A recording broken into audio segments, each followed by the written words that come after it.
انا جبت لميدو حاجات عيد ميلاد ميدو النهارده.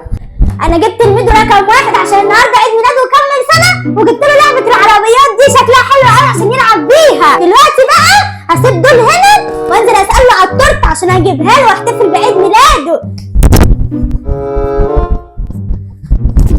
ايه ده؟ في ايه؟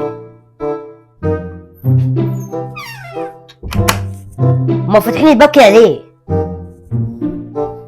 ايه اللي هناك ده؟ ايه ده؟ واحد ولعب عربيات؟ ايه ده؟ واحد واللعبة العربيات دي مكتوب عليها ميدو؟ يبقى دوت عيد ميلاد ميدو وهي كده عنده سنة. مين اللي جاب؟ اكيد ماما اللي جابتها له. حلوة قوي. انا اخدهم، انا كده ما بطيقش ميدو ولا هو بيطيقني عشان مش بتجيب لي حاجات وبتفرق ما بيننا. انا اخدهم واروح ايه ابيعهم واجيب التيشيرت اللي نفسي فيه. ماشي يا ميدو، والله ما هنيك عليهم.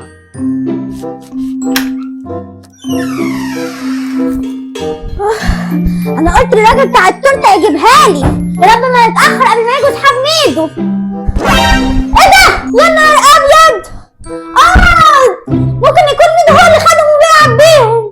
طب يا رب ما يتاخر بقى عشان عيد ميلاده. ايه ده ماما؟ بص ماما، جبت بابا نقول وجبت طربوش. ايه ده؟ جبت بابا نقول طربوش؟ انت اشتغلت ولا ايه في ايه؟ لا يا ماما ما اشتغلتش ولا حاجه. مش انت جبت هديه لميدو؟ انا بعتها وجبت دول. مش هسيبك يا فؤاد!